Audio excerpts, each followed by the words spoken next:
Sa pagkakataong ito mga kabunyog saludo ako kay Senador Bam Aquino. Yan mga kabunyog. At least dito nakita na natin yung matibay na paninindigan ni Senator Bam. Diniklara ng Korte Suprema na unconstitutional daw yung impeachment ni Sara Duterte. Ngayon lang po yan, mainit na balita. Dapat sana ang magiging reaksyon ng mga senador tulad ni Senator Bam ay ginagalang namin ang desisyon ng Korte Suprema. Kung yun ang desisyon nila, ginagalang namin yan, susundin namin yan. Kasi Korte Suprema yan. Pero hindi. Ang matibay, matatag na paninindigan ni Senator Bam Aquino ay hindi ang tingin niya dapat ituloy ng impeachment court o ng Senado bilang impeachment court ang impeachment trial. Na yan mga kabunyog, mga kababayan, naiiba yan. Naiibang stand yan Pinabilib ako ngayon ni Senator Bam Aquino.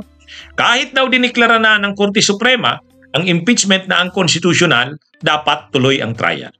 Ano ang basis niya? Kasi sa konstitusyon, ang may sole power to try and decide impeachment cases ay ang Senado. Yan ay duty ng Senado na nakalagay sa konstitusyon. Na kapag may final dito na impeachment na pag may final dito ang articles of impeachment, ang obligasyon o ang duty ng Senado ay mag-proceed sa trial. Sabi nga nung nakaraang araw pa yan, pinakita niya ni Senator Bam Aquino, sinukat niya na yung damit na gagamitin nila, yung robe na gagamitin nila. Sabi niya, nakahanda na ako.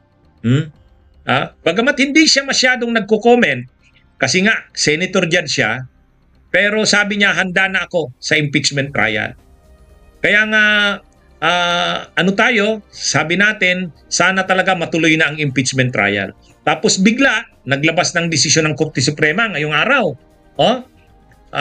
Ang inaasahan natin sa mga senador, maghahayag sila. Siyempre, tulad ni Amy Marcos, naghayag kaagad. Irespeto natin ang desisyon ng Korte Suprema. Yun kaagad, yun ang pahayag ni Amy Marcos. Pero si Senator Bam Aquino, hindi. Si Senador Risa, siyempre expected na natin yan. Hindi siya natutuwa sa desisyon ng Korte Suprema. Pero si Bam Aquino, hindi lang ganun ang sinabi niyang hindi natutuwa. Siya ay maninindigan kapag nag-caucus sila, kapag nag-usap sila sa Senado bilang impeachment court, at pag-usapan yan, ang paninindigan niya ay dapat mag-proceed ang trial. Hindi dapat na matigil ang trial dahil lang sa desisyon ng Korte Suprema. Ang paniniwala ni Senator Bam Aquino, ang Senado ang may sole power to try and decide. Pagdating sa impeachment, ang mga usapin kung itutuloy ba yan o hindi ay impeachment court. Senado yan. Ang duty na yan ay nasa Senado. Kaya kahit may ganyang desisyon ng Korte Suprema, dapat ituloy pa rin ang impeachment trial. Yan ang personal na paninindigan ni Senator Bam. May ilang mga senador na naghayag na rin ng ganon. Si Senador Tito Soto, sabi niya, ang advice sa kanya ng isang kilala niyang lawyer ay pwede pa rin ituloy ng Senado ang trial.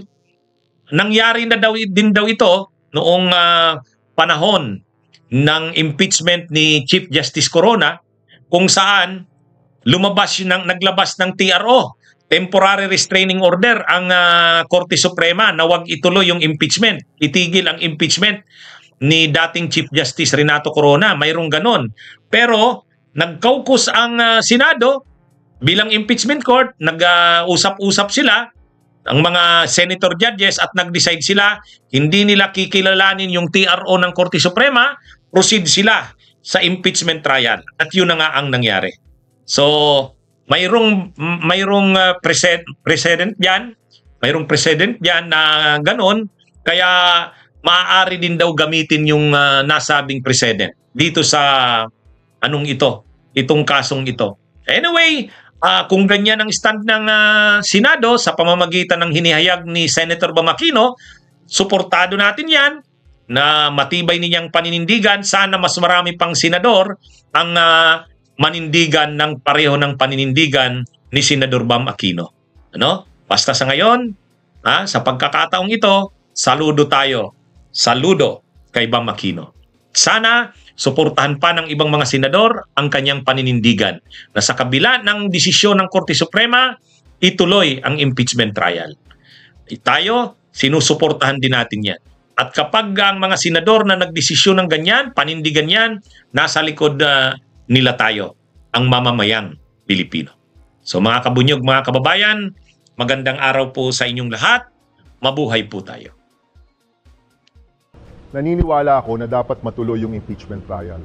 Yung mandato, tungkulin at kapangyarihan na nakasaad sa saligang batas ay nasa Senado at walang iba. Handa na kaming dinggin ang lahat ng ebidensya para makapagdesisyon ng patas bilang mga hukom, kaya dapat ituloy na yung impeachment trial. Bunyog, bunyog, halikan na kasama ka. Bunyog, kapag buklod ay may pag-asa. Luzon, Visayas, Mindanao, isa ang pananaw. Sa bagong Pilipinas ang bunyog isisigaw. Bunyog, bunyog.